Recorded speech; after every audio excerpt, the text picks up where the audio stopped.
মুভির শুরুতে টোকিও শহরকে দেখানো হয়, যেখানে প্রচন্ড বৃষ্টি হচ্ছিল। চারদিকে ভয়াবহ ট্রাফিক জ্যাম, জনসংখ্যা যেন উপচে পড়েছে, আর রাস্তায় গাড়ির মেলা। এই জনবহুল শহরের বৃষ্টির মধ্যে একটা গাড়ি জ্যামে আটকে আছে, আর সেই গাড়ির ভেতরেই আমাদের এই গল্পের নায়ক নায়িকা বসে আছে। নায়কের নাম আকিরা আর নায়িকার নাম হিরুকা। আকিরা হিরুকাকে বলছে, যদি এভাবে বৃষ্টি হতেই থাকে তাহলে তো জনসংখ্যা আরো বেড়ে যাবে, আর সব জায়গায় যদি এমন বৃষ্টি হয় তবে একদিন বড় কোনো বিপর্যয় ঘটবে, তখন সবাই মারা যাবে, আর যারা বেঁচে থাকবে তারা সব জম্বি হয়ে যাবে। আকির এসব অদ্ভুত কথা বলে যাচ্ছে, আর হিরোকা হ্যাঁ হো দিয়ে বাধ্য মেয়ের মতো শুনে যাচ্ছে। আসলে আকিরার স্বপ্ন সে একদিন অনেক বড় ডিরেক্টর হবে, তাই সে সারাক্ষণ নিজের সৃজনশীল চিন্তাগুলো হিরোকোর সাথে শেয়ার করে। আসল ব্যাপার হলো, এই দুজন প্রথমবার গ্রাম থেকে শহরে এসেছে। হিরোকোই আকিরাকে শহরে নিয়ে এসেছে যাতে সে বড় ডিরেক্টর হওয়ার সুযোগ পায়, আর তারা এখানে ভালোভাবে সেটেল হতে পারে। কিন্তু এই শহরে তাদের চেনা জানা কেউ নেই। হিরোকোর ছোটবেলার এক বান্ধবী এখানে থাকে। হঠাৎ তার ফোন আসে।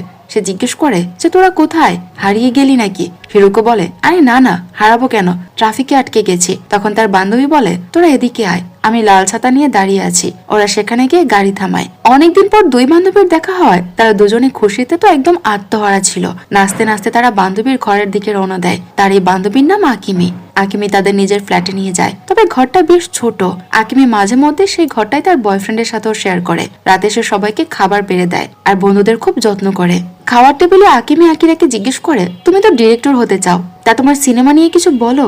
এভাবে হাসাহাসি আর আড্ডার মতো দিয়ে গল্পটা এগোতে থাকে। আকিমি হাসাহাসি আর আড্ডার ছলে নিজের হাত দিয়ে একটা নকল মাইক বানিয়ে আকিরার দিকে ধরে বলে, বলুন ডিরেক্টর সাহেব, আপনার সিনেমা নিয়ে কিছু কথা বলুন। আকিরা তখন বেশ উৎসাহ নিয়ে বলতে শুরু করে যে সে কেমন সিনেমা বানাচ্ছে আর ভবিষ্যতে নিজেকে কোন স্তরে ডিরেক্টর হিসেবে দেখতে চায়। কথার মাঝখানে আকিমি যখন হিরোকোকে জিজ্ঞেস করে, আচ্ছা তোমার লক্ষ্য বা অ্যাম্বিশন কি, তুমি কি হতে চাও, তখন আকিরা হুট করে মাঝখানে কথা কেড়ে নিয়ে বলে, আরে ও আবার কি করবে, ওর আবার কিসের লক্ষ্য, আর ওর কোনো অ্যাম্বিশন নেই, ও তো জাস্ট আমার সাথে এখানে ঘুরতে এসেছে।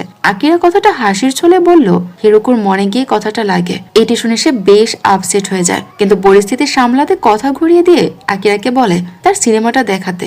আকিরা তার মুভিটা প্লে করে। সিনেমা চলতে চলতে এক সময় আকিরা খুব খুশি হয়ে হাসি মুখে ওদের দিকে ঘুরে জিজ্ঞেস করে, কেমন লাগছে সিনেমাটা? কিন্তু সে দেখে যে সেই ফাঁকে আকিমি আর হিরোকো দুজনেই নাক ডেকে গভীর ঘুমে আচ্ছন্ন। আকিরা ভাবে যে এখন আর সিনেমা চালিয়ে কি লাভ, তাই সে মুভি বন্ধ করে দেয়। তখন আবার ওদের ঘুম ভেঙে যায় আর ওরা অপ্রস্তুত হয়ে বলে ওঠে, আরে দারুণ, ফাটাফাটি সিনেমা হয়েছে তো। আকিরার কথা না বাড়িয়ে বলে, ঠিক আছে চলো এবার ঘুমানো যাক। ঘরটা খুব ছোট ছিল। বিছানায় আকিরা আর হিরোকো শোয়, আর আকিমি মেঝেই শুয়ে পড়ে। শুয়ে শুয়ে হিরোকো আকিরাকে নিচু স্বরে বলে, আকিমি মেয়ে হিসেবে খুব ভালো ঠিকই, কিন্তু ওর উপর এভাবে বোঝা হয়ে থাকা ঠিক হবে না। আমাদের কালই একটা নিজের ঘর খুঁজে নিতে হবে। পরদিন সকাল হতে ওরা ঘর খুঁজতে বের হয়। রাস্তায় একটা দোকানের সামনে পোস্টার লাগানো ছিল যে দোকানটি 2 সপ্তাহের জন্য বন্ধ। ওরা বুদ্ধি করে ওদের গাড়িটা ঠিক সেই দোকানের সামনেই পার্ক করে দেয়, কারণ টোকিও শহরে পার্কিং এর যা খরচ আর গাড়ির যে ভিড়, তাতে প্রতিদিন টাকা দিয়ে পার্ক করা ওদের পক্ষে সম্ভব ছিল না। গাড়িটা সেখানে রেখে ওরা দুজনে ঘর খুঁজতে বের হয়, কিন্তু বাজেট কম হওয়ায় ওরা ভালো কোনো ঘর পাচ্ছিল না। একটা ঘর দেখতে যায় তো সেখানে দেখে যে বিড়াল মরে পড়ে আছে, অন্য একটা ঘরে ইঁদুর মরে পড়ে আছে। ওদের সাধ্যের মধ্যে তেমন কোনো ভালো ঘরই মিলছিল না। ভালো ঘর নিতে গেলে অনেক টাকা লাগবে, যা ওদের কাছে এখন নেই। সারাদিন এভাবে ঘোরার পর আকিরা খেয়াল করে যে হিরোকো একদম মনমরা হয়ে হাঁটছে। আকিরা তাকে জিজ্ঞেস করে, সকাল থেকে দেখছি তোমার মুখটা ওরকম শুকনো কেন দেখাচ্ছে, কি হয়েছে? হিরোকো তখন মনের কষ্টটা উগড়ে দিয়ে বলে, কাল রাতে আমার বান্ধবীর সামনে তুমি আমাকে ওভাবে অপমান না করলেও পারতে। আমার সম্পর্কে কেন এমন কথা বললে? হিরোকো অভিমান ভরা গলায় বলে, তুমি জানো না কাল তোমার সেই কথায় আমি কতটা কষ্ট পেয়েছি। আমি কি তোমার সাথে এমনি এমনি ঘুরে বেড়াচ্ছি? আমার কি কোনো স্বপ্ন থাকতে পারে না? আমারও তো ফটোগ্রাফির উপর শখ আছে, ওটাও তো আমার শিল্প। আকিরা তাচ্ছিল্য করে বলে, ফটোগ্রাফি টটোগ্রাফি ওসব তোমার শখ হতে পারে, কেরিয়ার বা লক্ষ্য নয়। হিরোকে এবার কড়া গলায় বলে, দেখো সবসময় আমাকে এভাবে খাটো করে কথা বলবে না। দুজনের মধ্যে যখন এই কথা কাটাকাটি চলছে, তখনই রাস্তার একটা পোস্টারে তাদের নজর পড়ে। সেখানে লেখা ছিল একটা দোকানে গিফট প্যাক করার জন্য কিছু পার্ট টাইম লোক লাগবে। এটা দেখে হিরোকে বলে ওঠে, আমাদের এখন আগে একটা চাকরি দরকার, এই কাজটা আমাদের করতেই হবে। এই বলে সে আকিরাকে অনেকটা জোর করে দোকানের ভেতর টেনে নিয়ে যায়। সেখানে কাজ পাওয়ার আগে সবাইকে একটা ছোট পরীক্ষা দিতে হয়। আকিরা তো খুব সুন্দরভাবে গিফট প্যাক করে ফেলে, কিন্তু হিরোকো কিছুতেই কাজটা ঠিকঠাক মতো করতে পারছিল না। মন খারাপ করে সে দোকান থেকে বেরিয়ে আসে। রাতে বান্ধবীর বাসায় ফিরে ডিনার করার সময় আকিরা বেশ চড়া গলায় আকিমিকে বলছিল, জানিস ও আমাকে জোর করে ওখানে নিয়ে গিয়েছিল, কিন্তু শেষ পর্যন্ত আমিই টিকে গেলাম আর সে ফেল করেছে। আকিরার মুখে এমন তাচ্ছিল্যর কথা শুনে হিরুকো একদম অবাক হয়ে যায় আর সে অপমানও বোধ করছিল। কথার মাঝখানে আকিমি হঠাৎ জিজ্ঞেস করে বসে, তোর আর কতদিন এখানে আছিস রে? এই প্রশ্নে হিরুকোর মুখটা আরো শুকিয়ে যায়। সে বুঝতে পারে যে তারা বান্ধবীর কাছেও এখন একটা বোঝা হয়ে দাঁড়িয়েছে। পরদিন সকালে হিরুকো একাই ঘর খুঁজতে বের হয়। তার মনটা খুব খারাপ হয়ে আছে। ভেতরে ভেতরে সে প্রচন্ড হতাশায় ভুগছে। সে ভাবছে যে আমার তো নিজস্ব বলতে কিছুই নেই। ওদিকে আকিরা তার নতুন পার্ট টাইম চাকরিতে কাজে চলে গেছে। হিরুকো একা একা শহরের অলিগলিতে ছোট ছোট ঘর দেখে বেড়াচ্ছে আর নিজের উপর বিরক্ত হচ্ছে। তার মনে হচ্ছে সে কোনো কাজেরই না, একদম অপদার্থ। নিজেকে খুব অকেজু আর ফালতু মনে হতে শুরু করে তার। হতাশ হয়ে হাঁটতে হাঁটতে সে এক জায়গায় বসে পড়ে। হঠাৎ তার একটা পোস্টারের চোখ যায়, যেখানে লেখা ছিল যে আগামী সপ্তাহ থেকে দোকান খুলবে। এটা দেখেই তার মনে পড়ে যায়, আরে 2 সপ্তাহ আগে ঠিক এমন এক দোকানের সামনেই তো তারা তাদের গাড়িটা পার্ক করেছিল। সে তড়িঘড়ি করে দৌড়ে সে আগের জায়গায় যায়। সে গিয়ে দেখে যে দোকান খুলে গেছে, কিন্তু সেখানে তাদের গাড়িটা আর নেই। নিচে একটা নোটিশ ঝুলছে যে অবৈধভাবে পার্ক করা গাড়িটি সরিয়ে নেওয়া হয়েছে। হিরো তো তখন মহা বিপদে পড়ে। একদিকে থাকার ঘর খুঁজে পাচ্ছে না, তার উপর তাদের একমাত্র গাড়িটাও পুলিশ তুলে নিয়ে গেছে। সে মিনতি করে বলতে থাকে, প্লিজ ওই গাড়িটা আমাদের খুব দরকার। ওই গাড়িতে আমাদের সব দরকারি জিনিসগুলো আছে। আমার ভিডিও আর ফিল্ম বানানো সব দামি যন্ত্রপাতি ভেতরে আছে। ওগুলো না হলে আমাদের কাজ আটকে যাবে। দয়া করে ওগুলো অন্তত আমাকে ফেরত দিয়ে দিন। হিরোকো যখন গাড়ি ছাড়াতে চায় তখন পার্কিং ইয়ার্ডের লোকজন তাকে প্রচন্ড বকাঝকা শুরু করে। রাস্তার মাঝখানে এভাবে গাড়ি ফেলে রেখেছিলে কেন? এই বলে তারা ফাইন আর পার্কিং চার্জ মিলিয়ে এমন এক অঙ্কের টাকা দাবি করে যা শুনে হিরোকের আকাশ ভেঙে পড়া অবস্থা। হিরোকো অবাক হয়ে বলে, ভাইয়া আপনারা যত টাকা চাচ্ছেন ওই টাকা দিয়ে আমরা এই সেকেন্ড হ্যান্ড গাড়িটাই কিনেছিলাম। এই টাকা এখন দিব কোথা থেকে? কিন্তু ইনচার্জ সব জানিয়ে দেয় টাকা না দিলে গাড়ি 1 ইঞ্চিও নড়বে না। হিরোকো অনেক অনুরোধ করে শুধু ভেতর থেকে মালপত্রগুলো নিতে দেওয়ার জন্য, কিন্তু কেউ তার কথা শোনে না। হতাশ হয়ে সে বাহিরেই বেরিয়ে আসে। এমন সময় একটা গাড়ি বেরোনোর জন্য গেট খুলতেই হিরোকো একদম নিংটি ইঁদুরের মতো লুকিয়ে সুর করে ভেতরে ঢুকে পড়ে। ওখানকার কর্মীরা সেটা দেখে ফেলে ঠিকই, কিন্তু মেয়েটার অবস্থা দেখে তারা তাকে আর কিছু বলে না, বরং তারা উল্টো হাসতে থাকে। ভেতরে গিয়ে হিরোকো দেখে যে হাজার হাজার গাড়ি দাঁড়িয়ে আছে। তার নিজের গাড়িটা কোথায় সে খুঁজেই পাচ্ছে না। তখন একজন কর্মী এগিয়ে এসে তাকে বলে, আচ্ছা ঠিক আছে, তোমার সমস্যা আমি বুঝতে পারছি। তোমার গাড়ির মডেল আর রং বলো, আমি খুঁজে দিচ্ছি। গাড়ি খুঁজে পাওয়ার পর হিরোকো ভেতর থেকে সব যন্ত্রপাতি বের করে নেয়। এই সব কিছুই ছিল আকিরা ডিরেক্টর হওয়ার স্বপ্নের চাবিকাঠি। বেচারি হিরোকো একা হাতে এত ভারী সব জিনিস নিয়ে শহরের মাঝখানে দিয়ে হেঁটে চলে। সে জানতো যে আকিরার সিনেমার একটা প্রিমিয়ার শো আছে, যেখানে বড় বড় সিনেমার এজেন্টরা আসবে। তাদের এগুলো দেখাতে না পারলে আকিরার স্বপ্ন পূরণ হবে না। সিনেমা হলের ভেতরে শো শুরু হয়। সিনেমার একটা দৃশ্য যখন ধূমপান দেখানো হচ্ছিল তখন আকিরা একটা 5D ইফেক্ট দেওয়ার জন্য আস্ত থিয়েটারে ধোঁয়া ছেড়ে দেয়। দর্শকরা তো এতে অবাক হয়ে যায়। তার আগে কখনো এমন অদ্ভুত আর ইউনিক সিনেমা দেখেনি। সিনেমা শেষ হওয়ার পর সবাই আকিরার কাজ আর আইডিয়ার খুব প্রশংসা করতে থাকে। সবাই বলতে থাকে যে অসাধারণ, একদম অন্যরকম একটা মুভি হয়েছে। হিরোকো তখন একটু দূরে একটা সাধারণ পরিচারিকার মতো দাঁড়িয়ে এই সব দেখছিল। তখন এক মেয়ে তার কাছে এসে জিজ্ঞেস করে যে আপনি কে? এই সিনেমায় আপনার ভূমিকা কি? হিরোকো কিছুটা হেসে বলে, আমি কিছুই করিনি, আমি ওর গার্লফ্রেন্ড। মেয়েটি তখন চমকে যায় আর বলে, এত বড় একজন মানুষের গার্লফ্রেন্ড আপনি? আপনি তো নিশ্চয়ই কোনো সাধারণ মানুষ নন। সে মেয়েটি হিরোকোর মনে আরো বিষাদ উস্কে দিয়ে বলে, আপনি নিশ্চয়ই কোনো অসাধারণ কেউ, কারণ খুব শীঘ্রই আপনি হারিয়ে যাবেন। কেউ আর আপনাকে দেখতে পাবে না। হিরোকো তাকিয়ে দেখে সেখানে অনেক সফল মানুষের ভিড় আর আকিরা এখন জনপ্রিয়তার চূড়ায় উঠেছে। হিরোকো রাতে আকিরাকে সাথে করে বাড়ি ফেরার জন্য ডাকে, কিন্তু আকিরা তখন নিজের সাফল্য আর আড্ডায় এতটাই ব্যস্ত ছিল যে সে আসার সময়ই পায় না। সেদিন রাতে আকিমি তার বয়ফ্রেন্ডকে ঘরে রেখেছিল। বয়ফ্রেন্ড বিরক্ত হয়ে জিজ্ঞেস করে, এই দুজন আর কতদিন এখানে পড়ে থাকবে? এসেছিল তো 1 রাতের জন্য, কিন্তু এখন তো যাওয়ার নামই নিচ্ছে না। ওরা ভেবেছিল হিরোকো অঘরে ঘুমোচ্ছে, কিন্তু হিরোকো আড়ালে দাঁড়িয়ে তাদের সব কথা শুনে ফেলে। তার বুকটা কষ্টে ফেটে যাচ্ছিল।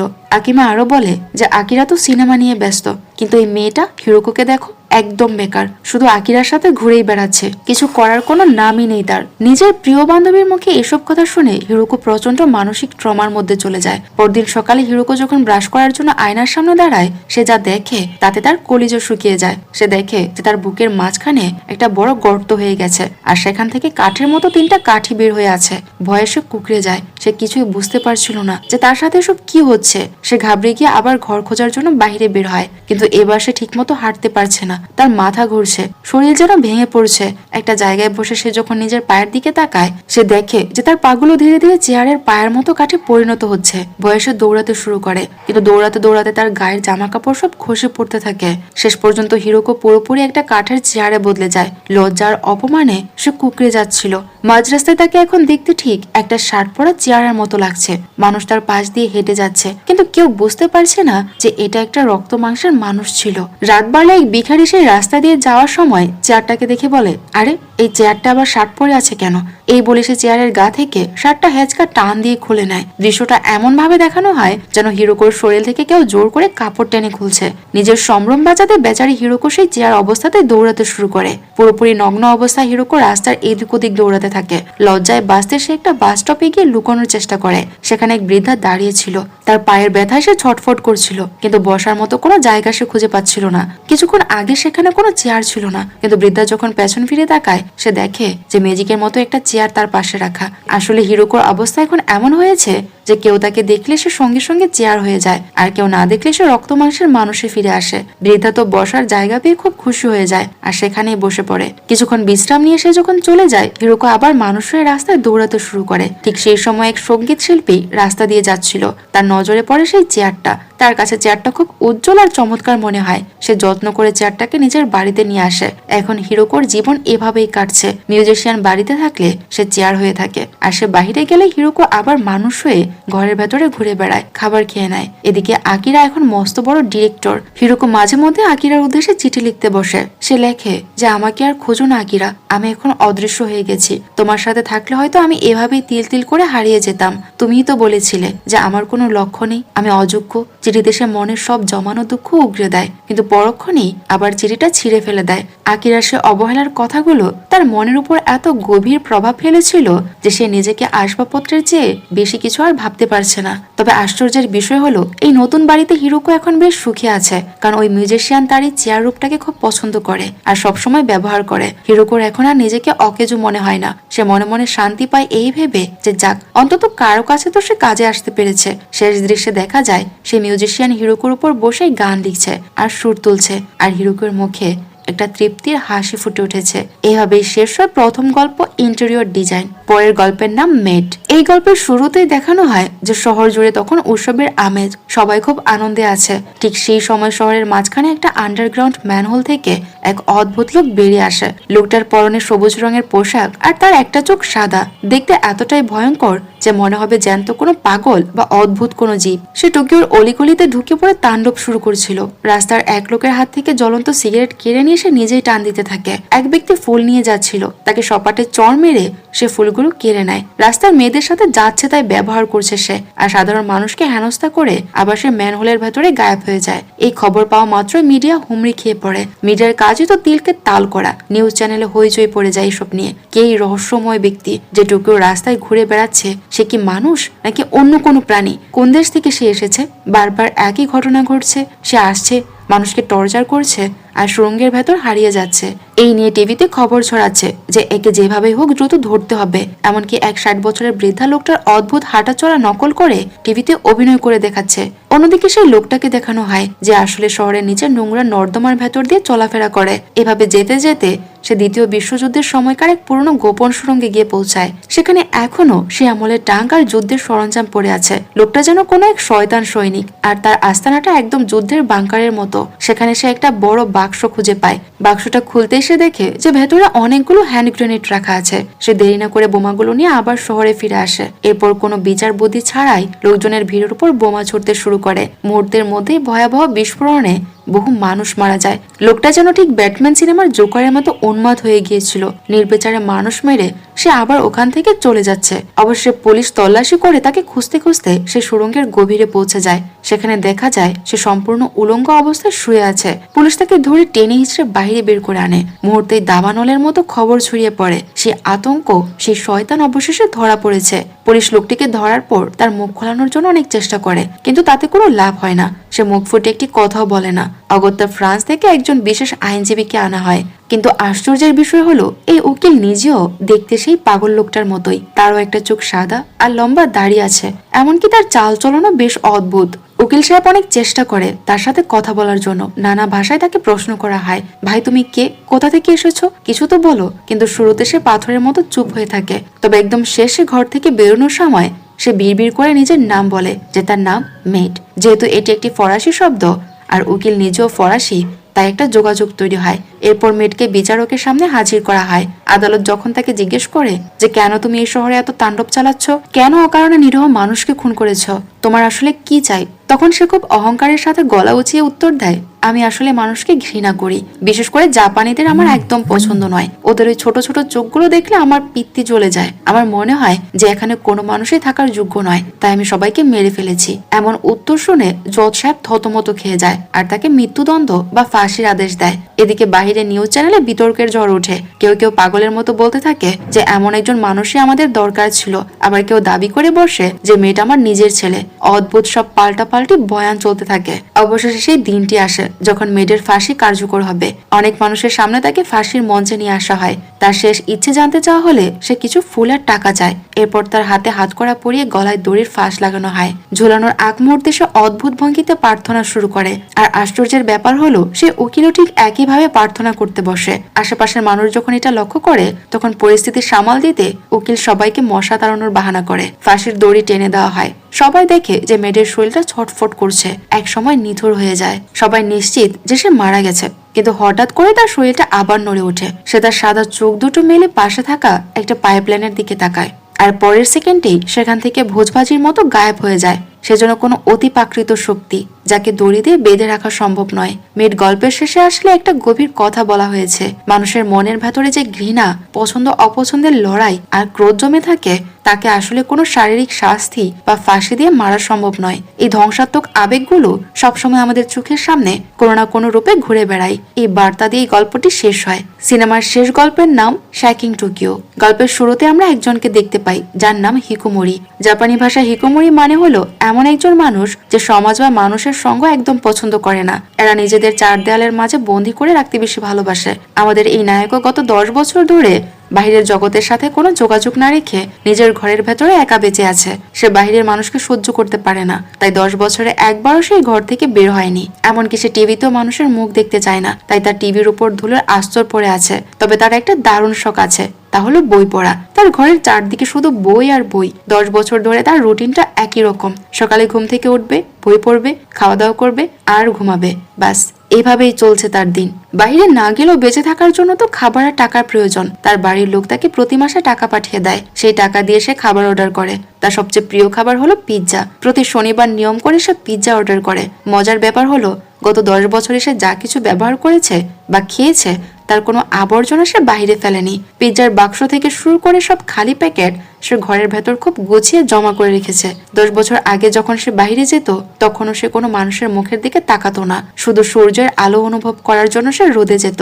কিন্তু কারোর সাথে চোখাচোখি হলে তখনই মাথা নিচু করে মাটির দিকে তাকিয়ে থাকতো। যথারীতি এক শনিবার সে পিৎজা অর্ডার করে। পিৎজা ডেলিভারি বয় যখন আসে সে সবসময়কার মতো তার মাথা নিচু করে পিৎজার বক্সটা নিতে যায় যাতে লোকটার মুখ তার দেখতে না হয়। কিন্তু সেদিন পিৎজা নেওয়ার সময় হঠাৎ তার চোখ যায় ডেলিভারি পার্সনের প্যান্টের উপর। হিকুমারি যখন পিৎজার বক্সটা নিতে যায় তখন ডেলিভারি পার্সনের প্যান্ট দেখে সে বুঝতে পারে যে এটি আসলে কোনো ছেলে নয়, বরং একটি মেয়ে। কৌতূহল সামলাতে না পেরে গত 10 বছরের নিয়ম ভেঙে সে চট করে মেয়েটির মুখের দিকে তাকায়। ঠিক সেই মুহূর্তেই পুরো টোকিও শহর এক ভয়াবহ ভূমিকম্পে কেঁপে ওঠে, আর হঠাৎ করে মেয়েটি জ্ঞান হারিয়ে মাটিতে পড়ে যায়। হিকুমারি তো পুরো থতমত খেয়ে যায়। 10 বছর পর প্রথমবার সে কারো মুখ দেখলো, আর দেখা মাত্র এমন অঘটন সে বুঝতে পারছিল না যে এখন সে কি করবে। সে ছটফট করতে শুরু করে। মেয়েটির জ্ঞান ফেরানোর জন্য সে এদিক ওদিক হাতড়াতে শুরু করে। সে এক মগ পানি নিয়ে আসে মেয়েটির মুখে ছিটিয়ে দেওয়ার জন্য, কিন্তু শেষমেশ সে নিজেই সেই পানিটুকু খেয়ে ফেলে, কারণ সে কোনো কিছু নষ্ট করতে পারে না। সবকিছু অপচয় রোধ করাই তার স্বভাব।